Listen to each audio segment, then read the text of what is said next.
This is the Texas Land Guys podcast, hosted by brothers Tim Dosch and Tom Dosch. With their partners David Marshall and Trip Rich, they have built DMRE, the leading land brokerage in Texas. With decades of experience brokering deals between landowners and real estate developers, they take you inside the deals that move the market.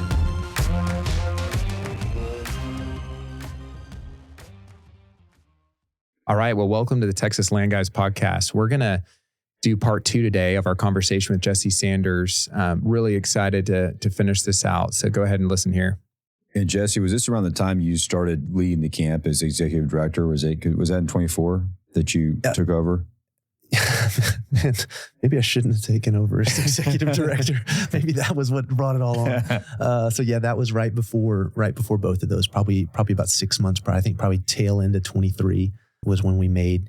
And it was my brother-in-law Steve was the one that was the executive director. He had the background and the experience, so he had been serving in that role. And just thought, you know what, guys, I think for the good of the ministry, I think we need to shuffle. And we'd probably done 3 role iterations, and none of us are big into titles. We were wanting to work in a way that's efficient and that helps provide clarity to the staff. And so our desire was all, man, how can we lead this ministry to the best of our ability? How can we honor God? And so let's have our structure and our decision making align in a way that the ministry can thrive and there's mutual submission to one another. So never been this jockeying for power or authority. It's really looking at, man, how's God equipped each one of us and how can we serve in a way that would provide clarity to others? And so, yeah, that iteration was in 23. And then as a family, this wasn't something that was isolated to Courtney and I. This was something, man, we walked through as a family unit. And 3 of the prayer pillars that we had prayed early on in Houston is that God would provide wisdom on when to go, vision on where to go, and unity in the process. And of the 3 of those, my dad would always pray those 3. And when we'd walk Sunday morning, we'd pray over the ministry. At the time, we were calling it Excellence Academy. We didn't know what Deer Creek Camp was, but I always gravitated towards vision and wisdom. Those are the 2 that I was like, yeah, this is, gosh, God, show it where. I want to go now. God, show me. Like I'm kind of waiting on you, but we hurry it up. And yeah. I don't think I appreciated the unity aspect. And now seeing what God has done through the breaking and through the crisis of financial loss and through cancer, I think my family, like medically speaking, it didn't look like I was going to make it. Wow. And so just watching the way our family rallied around me, took our kids, home educated our children, was cooking meals for Courtney and I, helping navigate which treatment options, helping financially. The unity that has come out of great hardship, I don't think we ever would have gotten there without going through the 1-2 punch of the loss and the cancer. And so it's not been fun at all. I would have chosen a much different path for getting to unity, or maybe we shouldn't have prayed for unity. But watching what God's done in spite of the hardship has been really, really amazing to see him working through it all. How was it for you spiritually, just going from being, like you said, healthy, no real issues that you assume I'm going to live a long, healthy life? No reason not to think that you're in great shape. I mean, looking at you now, you're in great shape. You've always been, really strong. And then being at a point where you have stage 4 cancer and thinking about, I could die really soon. And just that day may not be 30 or 40 or 50 years from now. That day could be in the next, 12 months or at some point. I think we all know about that we're going to die. And at some point, that's a reality for all of us. But I think when we're young, that just seems far away. We don't really have to deal with that. How was it for you when that suddenly became, this could be close to me and I could leave these kids behind, leave my wife behind, leave my family behind, this work that God's given me? Maybe just walk us through from a spiritual standpoint, kind of how that hit you. That was the hardest part, Tim. And I say that referring to my kids. That was... I know I'm dying, but at 35, I think that's, sometime in my 80s or something, I think I had made that assumption that I would live a long and healthy life. And if I started looking at, Google, the type of cancer I had, it was found in 79, the median was 79-year-old males who had smoked for 15 years or more for this type of cancer. And I was like, what in the world? I've never smoked. I'm not 79. And so one of the discouraging things with it was we had already been eating healthy, living. We lived in a great environment. So a lot of the things that kind of the self-help, fighting cancer things, I didn't have a lot of faith in because we were doing a lot of them and yet I still had it. Yeah. And so I also had a lot of apprehension on doing chemotherapy okay, so I want to put this port in and it's right over here. And we're going to pour poison in my body and it's going to kill a lot of things. And hopefully the thing that it kills is also the cancer. So there wasn't a lot of confidence in the medical regimen because it didn't make sense to me why I had it. I went to desperation very, very quickly. God, I'm pleading with you, begging with you. Like, I want to live. I feel like we're in the basketball analogy. I feel like I'm in the first half, early second quarter of my life, right? We've got 6 young children. Life is already full. Like, we were going through a lot before this, and I'm about to leave Courtney with these kids. Like, what? This cannot be the finish line. We're just starting with them. And I remember writing letters. At first, I started trying to make videos for my children on kind of what I wanted them to remember after I was gone. And I felt very heartfelt and tearful, and I was working through it. And I'd go back and watch the video, and I just looked awful. I'm like yellow and like no hair. And I'm like, oh gosh, I cannot leave them with this video. This is not a good look. But in writing letters to them, what do I want my children to take if I'm gone in 6 months or a year, whatever that process looks like? Lord, what do I want to instill in my sons? What do I want to give my daughters? And that was probably the hardest part of that process. And it happened on the heels of one night where I thought I was dying. I had an infection that got really bad really quickly, and I was having trouble breathing, and I had spasms. And it was about 2 hours where I think fear set in, and I thought I was dying.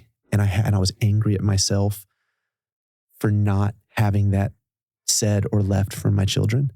And so on the heels of that night, that's what really prompted this. Like, hey, they've told me this could be the end. And I think there was still an element of disbelief. No, I'm going to get through it. I'm going to get through it. And then that night I was like, Lord, help me. Like I've never felt like this. And that night when I was in some of the darkest moments, I remember my sister and my brother and his wife came in, and my brother just came in crying and just singing over me. And I was in my bed, just looking really weak, having trouble breathing. And he's just hands over me singing this song that he had been praying for me. It was called God, Turn It Around. And he just had it on repeat on his phone, and he was crying and praying and singing. And I believe God did a work that night. Amen. And my brother and so many other people were praying for me, but that night was so, I can hardly hear that song without tearing up, just remembering what I was feeling. And then if I look out of my corner of my eye, I see my brother over there with his hands over me, praying and singing and asking God for my life. And that God, turn it around, fix what's broken. So that, with the kiddos, doing those letters was hard, but really good. And working through a lot of 2 Timothy. That was a passage that I had memorized. Really, my dad had memorized with my older brother, Thomas, but on the way to the basketball gym, I got to hear them memorizing it. So I was like, kind of just through association, memorizing that passage. And in conversations with my dad, that passage was predicated on one of his best friends dying young and wondering what his friend would have wanted to instill in his boys. And so now I'm getting 25 years worth of meditation that my dad milling over Paul's last will and testament to his spiritual son, Timothy. This is what my dad thought his friend Eric would have wanted to share with his boys. So now I'm in this process that, God, am I dying young? Well, what do I want to instill in Elijah and Gabriel and Asher and Ava and Noel and Sophia?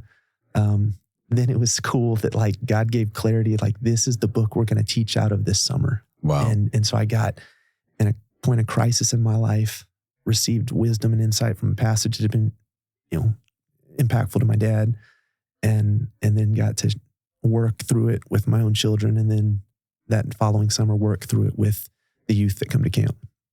I'm wondering, like, what was that like for your siblings at the time? Because with you recently being the executive director and you're going through so much, they're taking so much on, and Courtney too, and what that must have been like for her. I know for her specifically, y'all got married kind of like we were talking about last night, like pretty crazy, like pretty quickly because you got transferred overseas.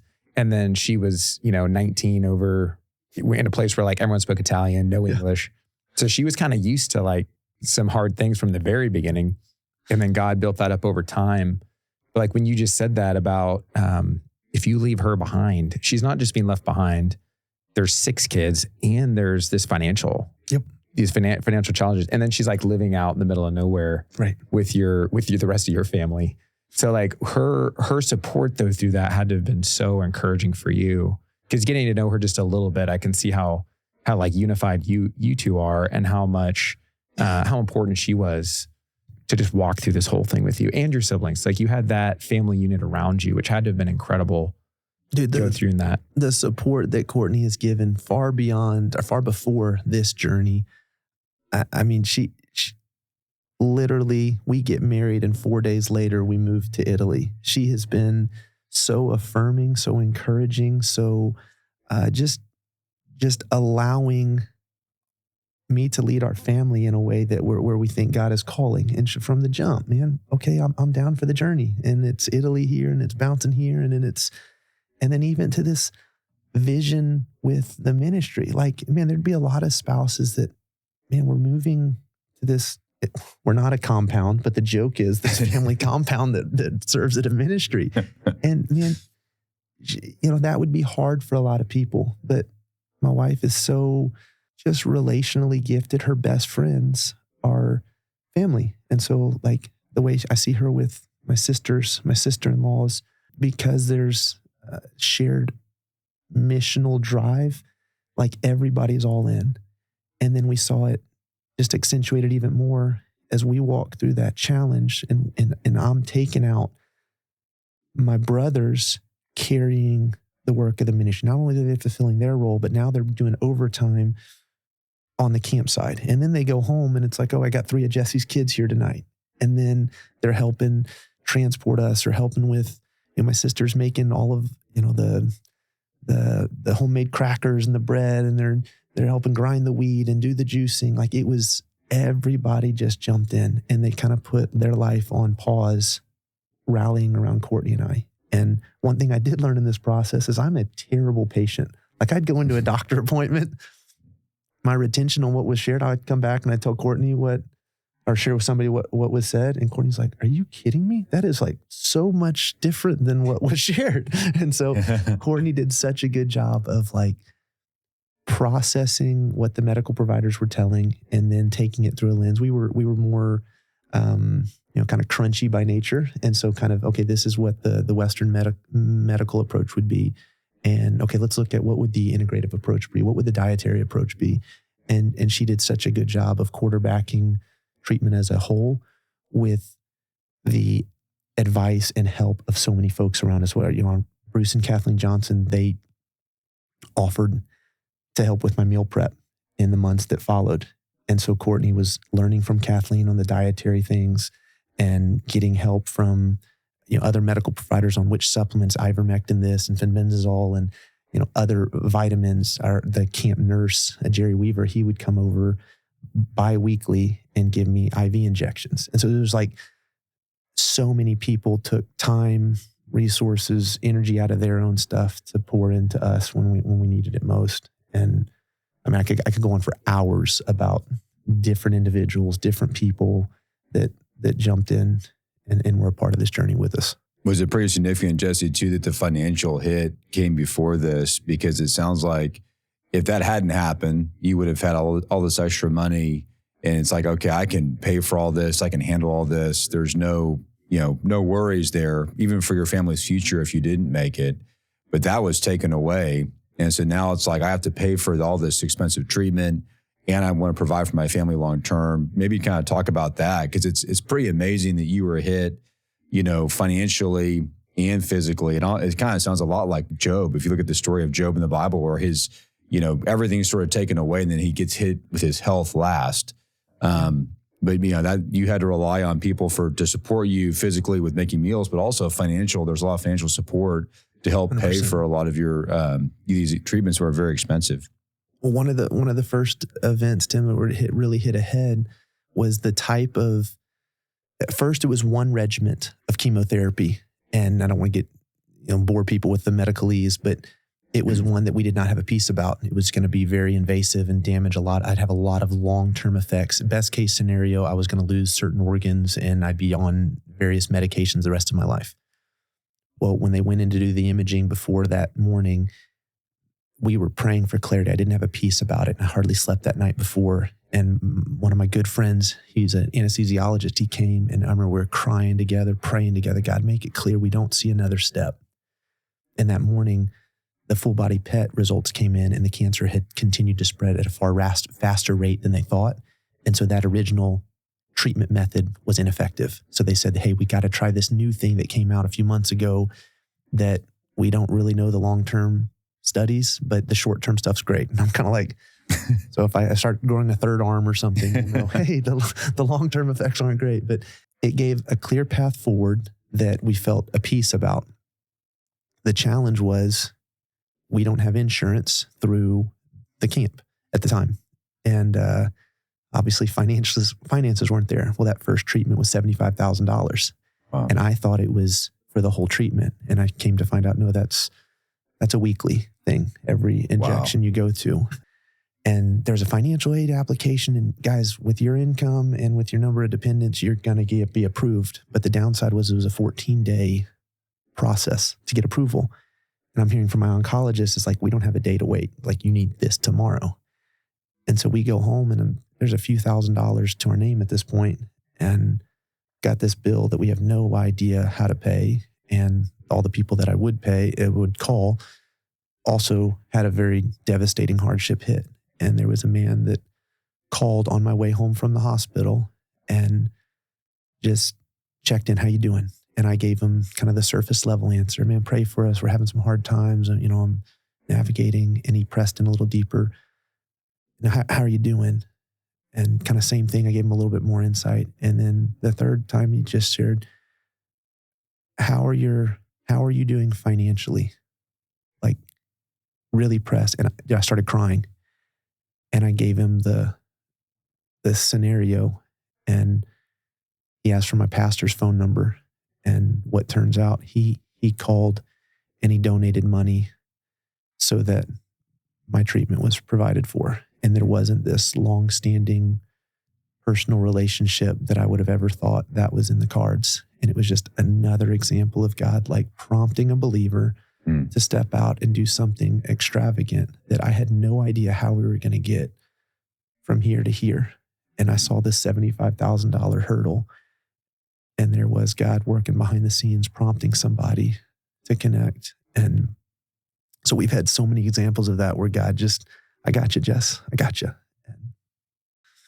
Yeah. It's so amazing because I think, everything that you had in your own strength to provide for yourself and protect your family and to take care of things was stripped away, which I could see that, there being a sense where you could be upset with God and say, what are you doing, God? How are you, I'm serving you. It's not like I'm out doing this for myself. I'm doing this for you. And then you're taking all those things away. But what God was actually doing was providing for you in just an amazing, beautiful way. And through people, through the body of Christ. And it's such an encouraging story because I think we all struggle with that. I mean, it's terrifying when the things that we have to take care of our family and take care of ourselves are taken away from us, and we lose that power to rely on ourselves. But to know that God is there when we're at rock bottom and that He's going to walk through every step of the way, it's such an encouraging, beautiful story.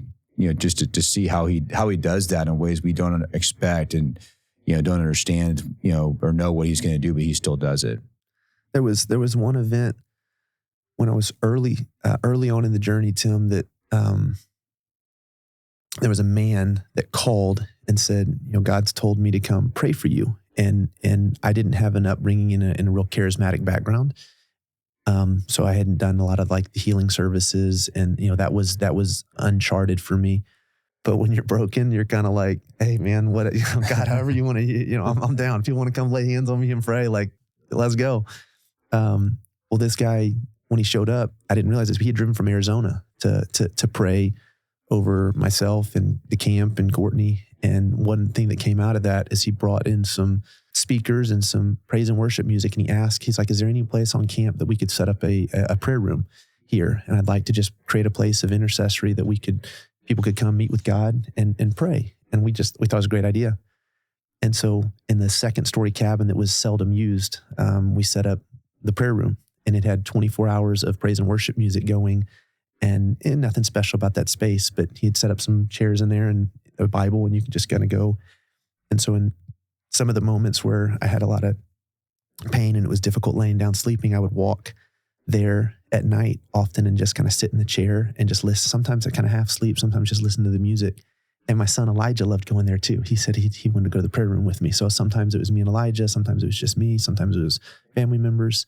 But one of the things that was kind of a banner passage for us is in Daniel chapter 3, when Shadrach, Meshach, and Abednego are facing the consequences of getting ready to be thrown into the fiery furnace. That even if, God can deliver us, we believe he will deliver us, but even if, we're not going to bow down. And that became a banner for Courtney and I. We don't know how this journey is going to end. I don't know if this is a miraculous healing. I don't know if this is a 10-year slug out with chemo and an ugly finish. I don't know if there's healing. But even if, regardless of the outcome, we want to honor you. And so that was there were moments like that where God would give truth from Scripture that we could hold on to. And then when the fear would hit or the uncertainty, you'd go back to those banner things and just kind of cling and hang on to that were big encouragements. It's so cool to think about your son being there with you for that, and just your kids watching you go through this and how difficult that would be as a kid, but also they're not fully understanding probably everything going on, but then seeing your response and like you wanting to seek the Lord through that, no matter how hard it is, but then your whole family coming around you. And that's really that's a picture of what it should look like. But I think what you're describing is also, it's just so rare. It's so neat to see a family that loves the Lord, that wants to encourage, wants to come around, wants to be together the way that your family came around. And then also just to see your reliance on the Lord through such a difficult time. And to talk about, you told me so many stories about people, providing food for you, coming and doing laundry for you guys. You said a lady gave you a sauna. You needed a sauna, things that just happened out of the blue, where God was just orchestrating all this provision. So what has your perspective been like? And if you want to talk about kind of the journey through the rest of the treatment and all that, but as you've come out of it, obviously sitting here today, would never know that you've had cancer. You're back in incredible shape. Your hair's grown back. There we go. Your skin's not yellow anymore. You were telling me this morning your hair grew back gray at first. Gray and curly. And I was ready for it. But you would never know that today. And you were telling me when we got coffee a couple months ago that for the longest time, you couldn't hold on to a cup because I call it neuropathy. Yeah. I think it was you couldn't have anything breakable because you just didn't have a grip anymore. And you're back to lifting and all of that. And, talk about what's that like perspective-wise, what that is like. And you were sharing with me too about it's a new platform for these young guys at camp too. Yeah. Instead of Jesse's this incredible basketball player that, I'd really look up to. They still look up to you, but now it's you're sharing out of brokenness too. And they can relate to you in a totally different way than maybe before. 100%, man. One of the things that I'm working on now, and this is a challenge that I have, maybe others can relate to this, but we can be, I don't know if I should say I can have such short-term memory. I don't want to forget what God has done and has taught, because the moment you get strength back and you start feeling okay, here comes pride, here comes self-reliance. And I try to just, I want to fight that. God has, I'm living on borrowed time. Medically speaking, I should not be here. I don't want to ever lose sight of that. And I think it's a challenge for us as men to we default to doing things in our own strength. And so that's something that I'm sharing now. I try to continue to remind myself of, remember where we were a year ago. And there was it was a hopeless situation medically. And so I don't want to lose sight of that. And I try to talk with that, be that a teaching point to my boys. I think from an impact standpoint, I always wanted a Tim Tebow-like testimony. I wanted the athletic success and then honor God with the fruit, whether it be financial, whether it be a platform. That was always the path that I saw for Jesse Sanders. And there were elements that he did give. He's given opportunities to speak and work with athletes, but I never wanted the chemo testimony. I didn't want to be going through 17 rounds and spending time at the Start Center and dealing with broken, hopeless situation. Because every time when you walk into that place, it is a heavy environment. Everybody in there is walking through some of the darkest moments of their life. And this is my platform. This is the ministry, the field that God's given me. Man, okay, Lord, yeah, this is different. How can we do this well? And there was cool opportunities that God used in that environment. My daughter, she couldn't go to treatment because she was too young, but she wanted to encourage my friends that they're doing treatment. So she'd color pictures and she'd write verses. And that was a great entry point. So every time I'd go into treatment, I'd have 6 or 7 of these notes that I could give in the little treatment quad. And it'd be a great conversation starter. So I could say, hey, this is my daughter, Ava, this is a picture of my kids. And we could give that. And that was a healthy way for me to process it rather than be fixated on my own fear and insecurity. And God, what are you doing? It was like, hey, that woman's in here alone. She doesn't have a spouse with her. She doesn't have a support system. And that was prompted by my 9-year-old at the time. And it was like, wow, God, Ava's got a better perspective walking through this than I do. Wow, that's amazing. But then on the camp side, man, I saw such an openness with kids that were hurting, whether it be summer campers, whether it's staff, whether it's people from the community. People were coming who were broken and were hurt far more freely than I'd ever experienced before. And so I think before this, there was a facade of success. And then when I'm bald and I have no eyebrows and I'm peeing into a bag and I'm back is spasmed out, so I'm walking on the lean, like they're like, whoa, this sucks, bro. Look at this guy. Like he's pretty busted. But it was cool. It's like, man, and we tried to be transparent with what we were walking through. So we didn't want to just like keep it isolated to our home. We tried to share that. And I think like God has been able to use brokenness in our own journey, I think even more than he used success or favor. And so that's been cool as working with kids, just having that opportunity now to speak through. And God can work in spite of hardship and in spite of hurt and in spite of loss. And that was something I'd not experienced prior to this season. Yeah, that's incredible. Do you want to talk a little bit about the camp and just what you guys are doing there now? And also maybe kind of finishing the story on cancer. Like you had a pretty significant operation, right? That was kind of to really say like, I want to do everything I can to knock this out. But you obviously you have to live with that, just not be kind of missing some organs and things for the future. Medical side, the plan was when it had gotten stage 4, there was no like, hey, standard of care that leads to it being in remission. The hope was that we can get it out of the lymphatic system down to a place that we can operate. But that was kind of, medically, fingers crossed. And we're praying and we're believing that God can do this and he will do this. And so praise report, after 17 rounds of doing a 1-2 punch of immunotherapy and chemotherapy, it was to a point where they could operate, and they removed my kidney, my ureter, part of my bladder, and kind of took out a lot of stuff over here on the left side of my body. And at that point, the chemo, they wanted to stop it because some of the other side effects were getting to a point where this could be permanent. So let's the pros or the cons are starting to outweigh the pros of continuing on. So we're still doing immunotherapy, trying to strengthen and rebuild, but it's not as it's more preventative than reactionary to a crisis. So thankful on that side. Lord willing, we'll continue treatment for another about 6 months, I think. Yeah, 5 to 6 months. And then at that point, they'll take my port out and it'll just be ongoing monitoring at that point. So that would be the medical side, the significant surgery, ongoing treatment. But our approach was always, we want to do as much as we could. So let's do everything diet, let's do everything integrative, and let's do everything medical. It's kind of the all three. And man, we're praying like crazy. And thankfully, man, God has answered. And now on this side, people a lot of times will ask, hey, what did y'all do treatment-wise? And then one recommendation, it's like, man, I'm not sure what to attribute what. Like, we did it all. God healed. Mm-hmm. How he chose. Was it ivermectin? Was it chemotherapy? Was it eating very clean? Yes. I'm not a doctor. I believe God healed. Amen. So So on the camp side, kind of transitioning out of the health into what we're doing at Deer Creek was an existing Christ-centered adventure camp, and man, founded by just a really godly couple that wanted to provide a Christ-centered camp experience for their granddaughters. So that was the model that Deer Creek had been built around for 25 years.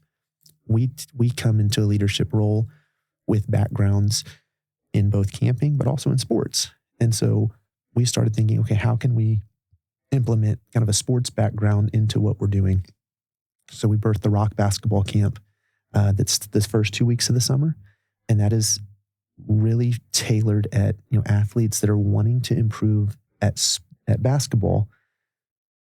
But it's different than a basketball camp because we're doing other high adventure elements. We're saying, excellence on the court, outdoor adventure, and biblical teaching. That's really a three-pronged approach, is that, man, you want to play ball at the next level? You want to make the 8th grade team this year? You're trying to go play in college, whatever, whether you're 12, 16, 18, doesn't matter.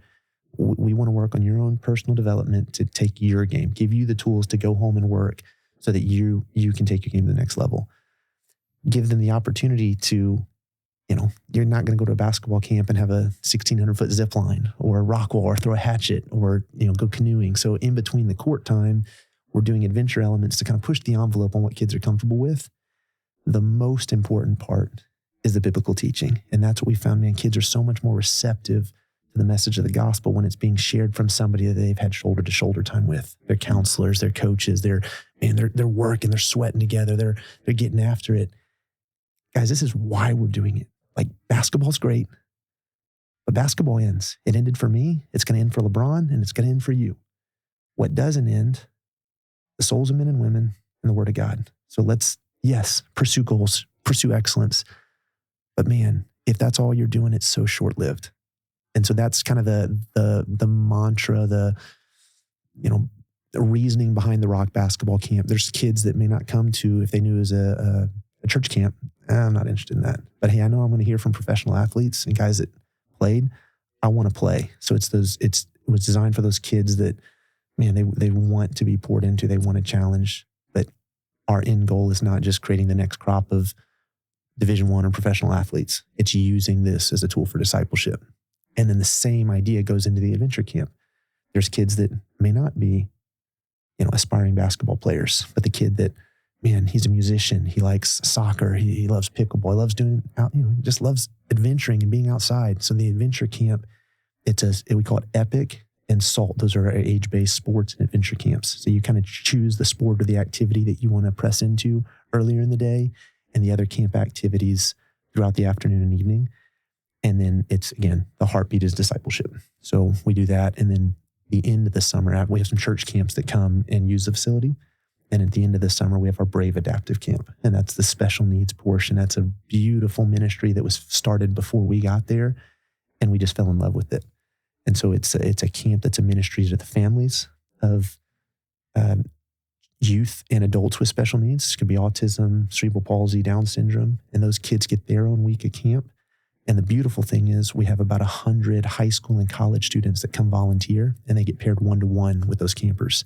And so it's such a growth and a development thing for them because they come in with the perspective of, with their own issues that they're dealing with. And then they're partnering with maybe a 36-year-old man with Down syndrome.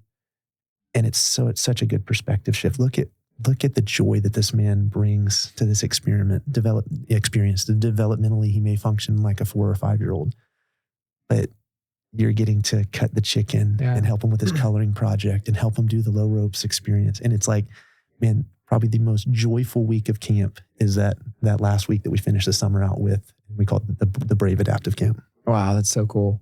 And you, I know you talked about basketball adventure camp. You were telling us before we started that you have how many campers going through the camps now? Yeah, so we look at a camper being someone that comes on Deer Creek Camp for what we're hoping is an experience with God. And so whether you're a Brave special needs camper, whether you're a church retreat group, whether you're a summer camp kid for 2 weeks, 1 week, or a day camp, you're a camper. You're a camper at Deer Creek Camp. And so this past year, we had over 6,000 campers come through Deer Creek Camp. And so it's more than tripled in the size from when we took over to what we're serving now. And we're super excited about some of the facility and program enhancements that we're making, we believe we'll have over 8,000 campers here in 2026. Wow. Just seeing what God's doing is pretty cool. And you said it starts it's like young kids all the way up through high school. And then you have counselors that are from colleges. I think you were saying Texas A&M is. There we go. Shameless plug. Has the highest percentage of counselors for you guys, which is great. Definitely speaks to the Aggie pride there. But and then boys and girls, obviously, like it's mixed there too. So, and a program that we're excited for this year, we've historically, all of our campers have been on property at Deer Creek, and it's beautiful, man. There's along the west prong of the Medina River, Texas Hill Country. There's high ropes, elements, zip line, you name it. It is a dream for a kid to come be at camp. But this program that we're launching this year is our Explore City. And what we're doing is taking the best of Deer Creek Camp during the month of July and taking it on the road to 3 different churches that are within about a 60-mile radius of Deer Creek. And the heartbeat is, let's make camp accessible for families that may not have the ability to come to Deer Creek, whether that be location, whether it be financial, whatever the hindrance would be to them coming, let's take it to them. And so that's a new program that we're launching this year that we'll welcome anywhere from 500 to 600 additional children that won't be at overnight camp at Deer Creek, get to experience a Christ-centered camp experience right there in their backyard. Yeah, that's really neat. And we alluded to it earlier, just the tragedies of last year, and this, you had COVID that impacted camp, and then you had the flooding last summer that was just devastating for so many Texas camps. So y'all are having to respond to a lot of regulations around that. Fortunately, it sounds like from an impact standpoint, your camp wasn't really impacted last year by the actual physical event of the flood, but the regulations and just the efforts to making camp safer to try to combat some of what happened definitely is putting a strain. But it's good to know that it's more preventative and that there wasn't an issue last summer for y'all, which I'm sure going through that must be just the stress of that and just what could happen. And, there's so much that you guys are trying to oversee, and these kids and their safety is so important to camp. Right. So, I'm sure there's been so many meetings y'all have had about that and just looking forward and how to address that. Well, just the responsibility that you're taking on, you're responsible for the well-being of that young man or young woman. And so it's like, my own children are there in camp, and their safety, that's my number one concern as a parent, right? You want them they're your most valuable asset. It sounds so like, even voicing them as an asset, that's such a poor description, but you care more. You take a bullet for your kid, right? Like you care so deeply. And so the tragedy that happened last summer, it was difficult for me to entertain as a camp director and as a parent. Both, Lynn, you're dropping your son or daughter off for the best week of the year, and this unspeakable tragedy happens.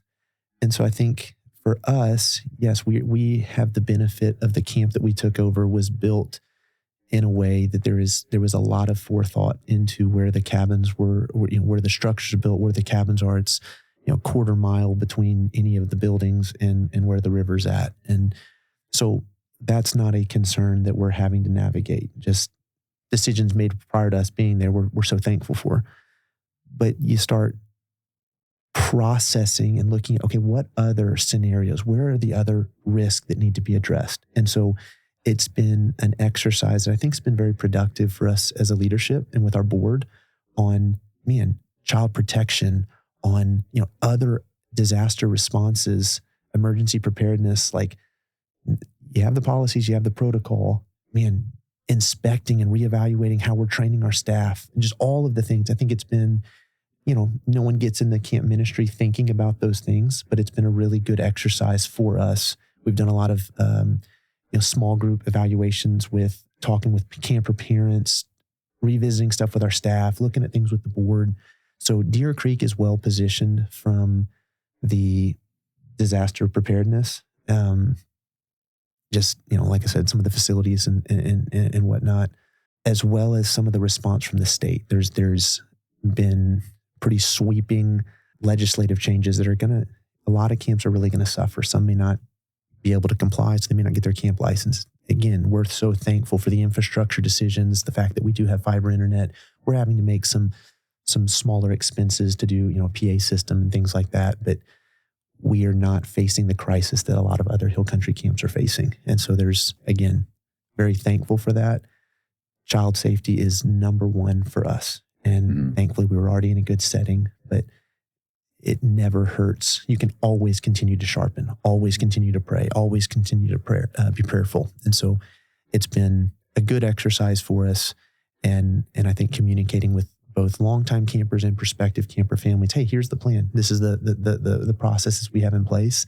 And, I feel great about sending my own children there and then talking with parents about, hey, here's what we're doing. And anybody that has questions, this is what Deer Creek as a leadership team has implemented in the practices that are in place. Do you want to speak a little bit to the summit? Because that's a new project you're doing. And we got to partner with you guys as part of our nonprofit, 100 Times Harvest, which was really exciting because we believe in what you guys are doing out at the camp and just the lives that will be impacted through this, big project. Do you want to kind of talk about what the vision is for that and the status of that? Man, cannot thank you both enough at y'all's involvement with camp, even prior to that project, but then being such an integral part to closing that gap needed to fund the facility and to get it underway was just a huge encouragement to us as a ministry. So thank you. What that was birthed out of is when we first started the rock basketball camp, we were utilizing facilities in town and we'd bus into Medina and use the school. And it was awesome. They were so gracious with us in using facility, but it placed a cap. You can only transport so many. The gyms there had limitations. And so we quickly saw the merit to that ministry. We saw lives being changed, kids accepting Christ, kids confessing or, asking for accountability in areas where they were struggling. And it was like, man, God is using basketball to change lives for eternity. Like this is what I believe I was called and equipped to do. Well, then very quickly we saw a need for a facility there. And then as the camp ministry grew in other ways, in program camps, in church retreats, the lack of a dedicated meeting space became a big hindrance. So we couldn't facilitate the church partnerships or the program camps as well. We had more capacity bunk-wise than we could meet. And so the summit was the solution to facility for basketball camp and really the limitation to we were having so much more demand than we were able to meet. And so that facility is underway right now. Will be completed in May. Team is hard at work as we speak. Steel's going up, and it is going to be a 3-gym multi-purpose center. 10 months out of the year, the main section where 2 courts are will function as our primary meeting space. So that's where churches will have their praise and worship, group breakouts, really be the epicenter, the kind of the key feature space at Deer Creek Camp. But then when you want it to go basketball camp or you want to host a tournament, you pull the curtain back, you put the chairs in storage, lower the goals, and it's a 3 basketball court facility with wings on the outside for additional activity space during camp or for retreat groups. And again, construction is built in such a way that if we ever want to enclose those walls for more indoor space, we have the ability to do so. But the expanse of camp, the need was now. So how can we structure this space in a way that we can have it ready for camp summer of 2026? And then if we ever want to expand that in, down the road, we have the ability to do so. If someone was interested in learning more about like the rock basketball camp or just going to Deer Creek in general, I'm assuming that there's still room for 2026. So there's still openings will the summit be open in time for it will be. Camp? Wow. That is John Caleb. That's what they're working towards? That's what they're working towards. John Caleb is about as efficient of a builder as anybody I've ever been around. And again, just seeing God's hand, and we had no idea camp was on the horizon 10 years ago. He was probably the, getting into hot water here. They often ask who is the best Sanders brothers, and it kind of depends on who you ask. But hands down, as a high school player, John Caleb was the highest recruited of all the brothers. And he underwent some injuries in college that didn't allow him to play on professionally. Gets into real estate, starts renovating and building. And then we look back at it now and it's like, wow, God allowed that career to end. He developed an actual skill set in an area that very much was needed at Deer Creek. So we have, for a camp our size, to have someone of his expertise and background is unheard of. Yeah. And so we've got a camp, calling him a camp maintenance guy is like the biggest understatement ever. He is doing, top tier construction we're able to build for a fraction of what it would cost other ministries because they're having to hire somebody with his expertise. And so the volunteer labor comes in all off season. So it's his expertise. We have another guy on staff that can do all the electrical and plumbing, and then teams of volunteers that we're able to build very efficiently and put a really top tier facility up in a short window of time. So, wow. Lord willing, it's ready May 25th. Yeah. So come out and see. Well, I know you're so passionate about basketball. And so I'm assuming you're really involved with that camp. Is that all of you brothers will be involved with the actual operation of that camp, the basketball camp, or how does that look? Yeah. So, we're so passionate about what we're doing. So all of us are involved, every bit. So there's, it started with 4 families that moved out. Well, now there's 7 families that live and serve out there, most of whom are volunteers. Some are involved professionally and day to day. So that'd be the 4 brothers that are Jesse, Thomas, John, Caleb, and Steve, my brother-in-law. But then my oldest brother, Ethan, is there in a volunteer capacity. We've got a family friend from Sugar Land that moved up with us. He does all the creative and the marketing. And there's, I could go on and on about people that are far more qualified professionally than the camp could ever employ. But they're so missionally connected to what we're doing. They're coming in, and whether it's after hours, whether it's weekends, they're passionate about what we're doing. The same thing with the Rock Basketball Camp. We're blessed with a network of men and women that basketball's been a big part of their journey. So we'll have NBA players, we'll have college coaches, we'll have, just top shelf coaches and mentor figures that are pouring into high school athletes because they care about Christ-like change. And that our mission is we exist to inspire Christ-like change. We do it through sports, outdoor adventure, and biblical truth. And so the basketball camp, dude, we're reliving it, man. We're out there sweating. We're on the court doing ball handling drills. We're doing the Bible studies. We're sharing in the evenings, the gospel presentation.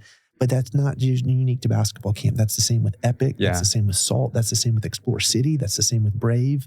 And after those 12 weeks of summer, you take a long nap and you rest up and you get with your family. But it's the whole reason we're there is to inspire Christ-like change, to pour into the next generation. And so a challenge can be finding the balance of when to step aside, when to say no, because there's never a break in action. You can't plug in at 9 and plug out at 5. Mm-hmm. So that's a challenge and a growth of the family serving there. But there is such a missional drive to be a part of what we're doing. It's very life-giving. Tim, I think you're probably thinking about getting Luke. I know, to go to basketball camp. That'd be great. Luke and all his buddies. So we'd love it, man. Well, Jesse, thanks for sitting down with us. It's such an incredible story, and just love to hear your heart and your passion, and just to see what God's doing, through your family. It's crazy because it goes back for us, trying to think back, maybe 30 years or something of knowing your family, and it's neat to see all this time later, what God's doing and just the impact you guys are having. Man, it's a blessing. Tom and I had such fun reflecting on a lot of those memories, yesterday at his house, and then now seeing the next generation, our kids, they met each other, and 3 minutes later they're wrestling and playing card games, and they're best friends, and in moments. And I think it's, for me, it's so refreshing to be around people of high character and men and women that are intentionally investing in their children, because it'd be real easy to just turn on a show, give them a screen, go do your thing. But no, man, you're wanting to train, to disciple, to raise up your kids and the fear and admonition of the Lord. And so it's to me, like, even my wife was coming, she's like, I've never met Jackie, and some of those things. And I was like, she's married to Tom. She's gonna be awesome. So it was just the shared background, experience, passion that we're both blessed to be brought into, and now trying to raise our own children. It's a blessing to be able to do life with you guys. We're so thankful for your partnership with Deer Creek. And man, this opportunity to be here with you guys on the podcast is pretty special. So thank you for allowing me to share what God's been doing. And just thankful to have you guys as friends. Absolutely. Well, it's definitely as iron sharpens iron, Amen. Like Scripture says. And I was telling Tim last night that what you went through just with your cancer really encouraged Jackie and I to go get a bunch of screens and tests done. And that's something you said, several other friends, same thing. So it's just amazing to see how God even used that for so many other people just to recognize like our humanity, even at a young age, and to think about like how we are raising our kids and that we don't know how long. And I think you're such an encouragement to me because I've always looked up to you, both because we played together, incredible basketball player, but you always such high character. You worked so hard. And then just the person that you are, you've always had such an incredible heart. And so seeing someone that has all of that is so rare. And so we were talking about really just enjoying being around other men that are really striving to be excellent in their whole life. And it's so encouraging because you're just not around that very often. You don't find it very often. Tim and I have talked in the podcast about, just a lot of complacency that you'll find and just a lot of apathy. Just not like, a lot of apathy, not wanting to go chase things. And I love sitting here and hearing just the drive and the need for a godly Christian camp that's run with excellence in Texas that has basketball, that has the adventure. But like you're saying, all of that is just used to really just build up character and to build in these kids' lives. And so many of these kids are they're not coming from the same family backgrounds that we had. They don't have just that support and that blessing, kind of like the lady in the cancer, situation that doesn't have anybody there with her. And you guys being able to be there and support them and love them, that's just such an incredible thing. And I just keep thinking as you're talking about, you're all really kind of overqualified because you could be doing so many other things, but just so missionally driven with purpose. Tim and I like to talk on the podcast about it's not just about success. It's really about living a life of significance. And it's like, if God is calling you to do something, it shouldn't have anything to do with the finances. That's so It really shouldn't. And that's not what's fulfilling. And you said that last night, like you can, whether it's in a career and you find yourself making the money or buying the house or whatever it is, or it's, you play in the NBA and you accomplish those dreams, they won't be fulfilling in and of themselves. You'll wake up and realize like, that wasn't it. Like there's gotta be more, but the drive towards the excellence and the pursuit is how God wired us. And it's so important. And so your family's always been a big encouragement to us. And it's neat to now another generation, like you said, of our parents knowing each other when they were a lot younger, probably our age or younger, and then us knowing each other. And then our kids, our daughters look like twins yesterday, like bonding right away, which is so neat, to see how, you can have those friendships over multiple generations and just the values that unite us together are really special. So I'd love for the audience to hear how they could get connected with Deer Creek Camp, like who to reach out to if there's an interest in either supporting the camp, going to the camp, whether it's basketball, whether it's the adventure camp, sending their kids there, or even if there's how to apply as a counselor if you're a college student. So, man, great question, Tom. So all of that information at www.deercreekcamp.com. You can reach me at just Jesse at deercreekcamp.com. It's Jesse, no I, as my grandmother would often do it. The male spelling of Jesse. Numbers there online. We're, as an organization, you call in, you're going to get one of the brothers or there's 3 or 4 folks in the office that can help address questions. I'm on the road we're almost have the staff in place for 2026. Need a couple more guys. So if you're interested in being challenged, really what I tell young men that are interested, young men and young women that are interested in serving on staff, the value prop, if you will, is I believe our mission first and foremost, it's most effective if I can train, disciple, and pour into the college staff. Because if they feel valued, they feel invested in, they're going to be the ones that 12-year-old, that 8-year-old is going to be most likely to reach out to. I'm going to look more like their dad. And so that college student that they see as a rock star, if that one is biblically grounded, can speak truth, they're going to have the relational impact far greater than I would speaking from stage. And so really that's, as we're speaking with college students, man, if you have a heart for discipleship, let us pour into you. Let us equip you. Let us train you. And you're going to have that frontline impact. Just your age and proximity to the kids. So that's all that information's there. I love talking camp, man. This is I think I'm living out of a passion and a purpose that God has instilled in me. And it's so rewarding, man. Getting to see life change in college students down to little kids. Like, this is what God put me on earth to do. And I love, every day I'm thankful I get to wake up and do this. This is pretty cool. Well, the passion drives the care, because I can see how much you care about the campers and care about the students. And you were talking yesterday about having professional development for every counselor, and that they come during the summer, and it's like, they're not just there to be a counselor, they're there to be developed. Right. And so you challenge them, like, what is your goal for this summer? What are you going to improve in? And that kind of made me want to sign up as a counselor to hang out with Jesse all summer. We talk about that with the staff. Guys, hey, there is no role that is above any other role here. I mean, we are all, we are here to serve and to model Christ-like servant leadership. So I don't care if you're grounds crew, if you're flex, if you're a nanny, like, man, we are here to support, to mutually submit to one another, to serve in a way that would honor the Lord. But you're not going to be a flex member forever. You're not going to be a lifeguard. You're not going to be a camp counselor. I don't know what the God-given skills, aspirations, passions you have.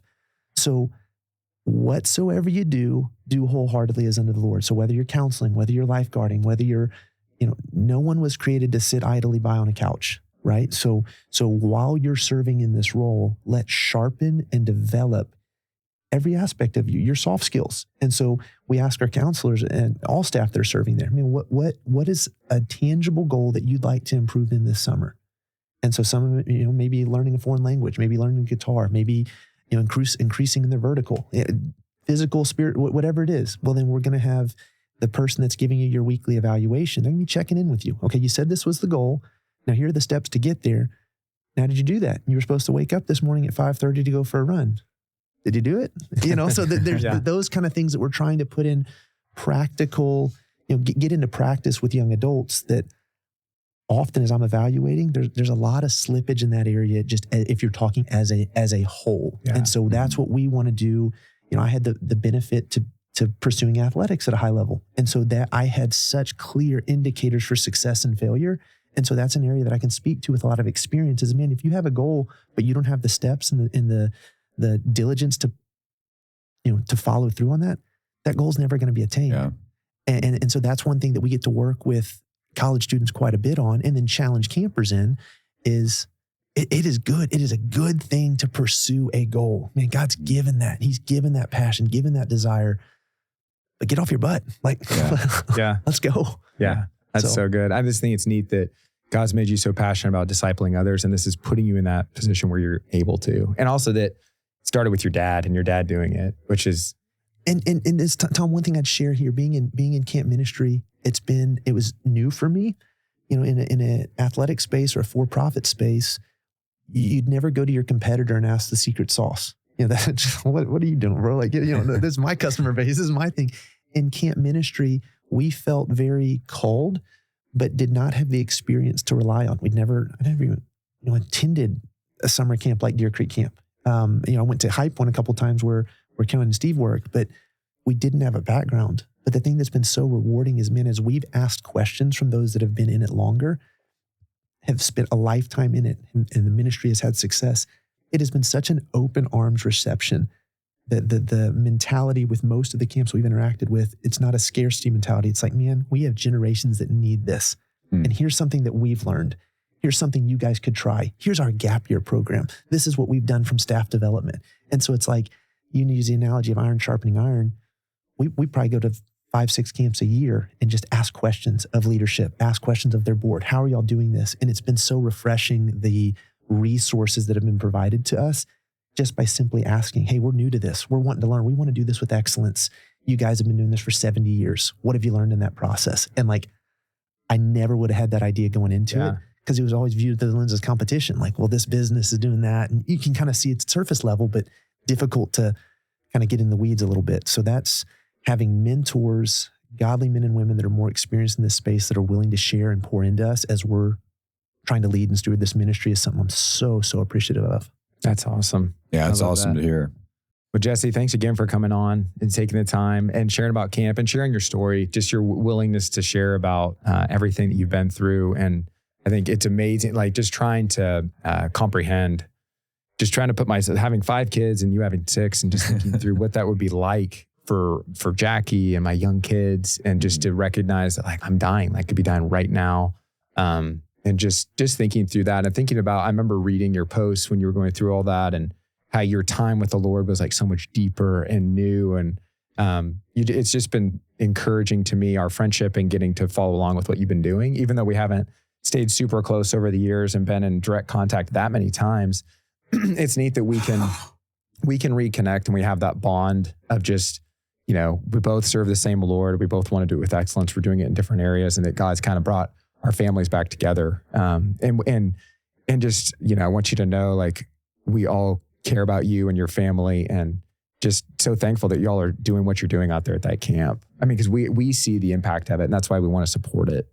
Well, thank you, man. You've been a friend for a lifetime, and just an encouragement in the hardship and supporting camp and what we're doing, and even just hosting our family and welcoming Courtney and I cannot thank you enough. Tim, thank you for what y'all are doing professionally. Thank you for this podcast, providing a platform to share truth. And that's, my hope is that this, whoever's listening, that, man, God's got a plan and a purpose, and he did even in the darkest moments of my journey, and now on the other side of it. And so it's like, I love that you guys have been intentional in creating this platform to sharpen others, listeners, professionally, spiritually, and encourage families that are trying to do things intentionally. So thank you all for all you've done for our camp, for me personally, and for creating this opportunity to share truth.